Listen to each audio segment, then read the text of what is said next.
Our family has a lot going on this week, so let's make a chicken soup base that I can use for multiple meals.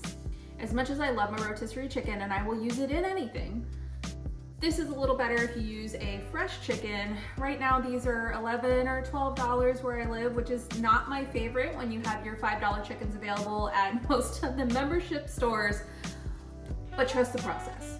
If you want to use a rotisserie chicken instead and save a little bit of money, watch at the end.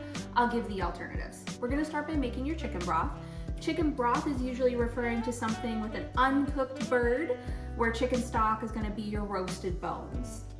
So for this, we're going to start with a whole chicken. I'm going to remove the giblets and we're still going to lay them inside the pot. Giblets can also be put aside for separate stock just for making gravy, which I love to do when we're going to be having mashed potatoes with that meal. That's not the case for us today, so it's just going to go in the pot. We're going to do some basics. We're going to do some kosher salt, black peppercorns, and some poultry seasoning. If you don't have poultry seasoning, there's a recipe on my blog for putting it together with some of your pantry staples. However, this is the one that I've been using and I love it. It's got rose petals in it, just makes me feel fancier, so I keep it in stock. It's time to open up the chicken and get all the bits out. Okay, now we have our raw bird all tucked in nice and safe inside its pot, and we're gonna add our seasonings and then cover the whole thing with water.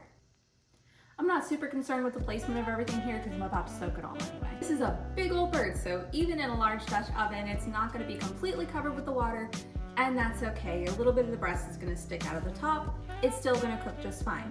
So we're gonna slide over the stove and get that going. We're gonna put this on medium heat until it comes to a simmer.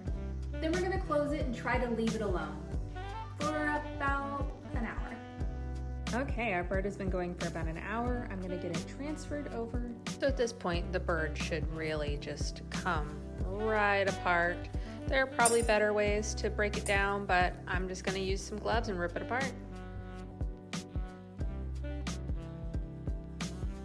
This is about what I'm gonna leave of the carcass. There's some little shredded bits here and there, but nothing serious enough that I wanna retrieve it. I also don't typically use any of this because it's mostly fatty. Unless I get a bird that's really meaty in the wings, I'm not gonna use them. I'm gonna put this on a sheet pan, I'm gonna roast it at 450, and then I'm gonna actually use this roasted bird to make stock that I'm gonna put in the freezer. I do stock cubes, and with what meat is left on here and the bones, it's just gonna be a good way to use the rest of the bird. She's got life in her yet. Too dark? Too dark. So I've strained out our broth. I have that right here. And then I have our chicken. I'm gonna break this down just a little bit further and we're gonna get this back in the pot and we're gonna make our soup base. When we talk about adding vegetables to this, there's really two schools of thought. You either have your fresh veggies people who are totally okay with chopping up everything and adding exactly what they want to the mix.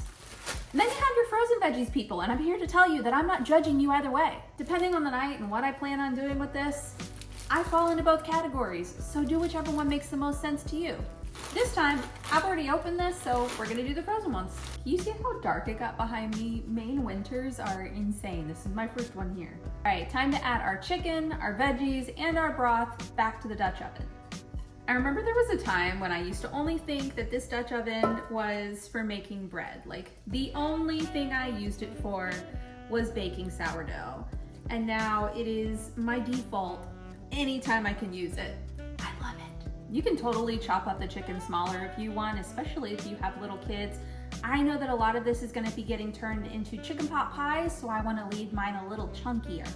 You can absolutely saute these first. I'm just not gonna. And it doesn't specifically have to be this mix either. This is just what I have in the kitchen. I think we make things like this way too complicated. We go out and buy a bunch of special stuff when you can just use what you have. It's soup. This is how much broth I ended up getting. I have a pretty good Dutch oven, does a lot of retention on the liquids. If you don't have enough, it's cool. Add water, it'll be fine.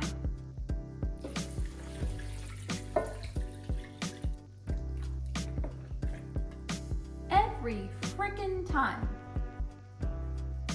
This is gonna go back on the stovetop, covered on medium for another 15 minutes. I still say the most important tool you have when you're making soup is a spoon, because this is when you need to taste it and make sure everything is the way that you want it. For me, salt is spot on, chicken flavor is spot on without being that like fake chickeny flavor. but I do want a little more of the poultry seasoning. Everything else feels good, so at this point I'm going to add my seasoning, go about 5 more minutes, and then we're gonna serve. Now we have this tasty, delightful, savory soup, and the reason I always call this my soup base is I'm actually gonna use this for 4 different meals this week. This is great on its own, but you can add dumplings or noodles to get all the benefits of homemade chicken noodle soup, especially with everybody getting sick right now. You can use something like a roux to thicken this and make a creamy chicken noodle soup, or you can thicken it even further and put it in a pot pie. Some of this is getting turned into a pot pie for packed lunches, and then we're also gonna be making both the regular chicken noodle and creamy chicken noodle soup. The rest of the carcass is almost done in the oven, and I promise you I would tell you how to do this rotisserie style. If you wanna do this with a bird that's already been cooked, you're just gonna switch your order. You're gonna take all the meat off of the rotisserie chicken before putting it in the pot of water with everything else. You're just gonna be doing the carcass in the Dutch oven, not everything with the meat on it. Otherwise, it would get too dry. I know, boiled meat gets dry. Just follow with me. And then the rest of the process would be the same. You add your meat back in, your vegetables, your seasoning, taste it, make sure it's what you like, and serve it to your family.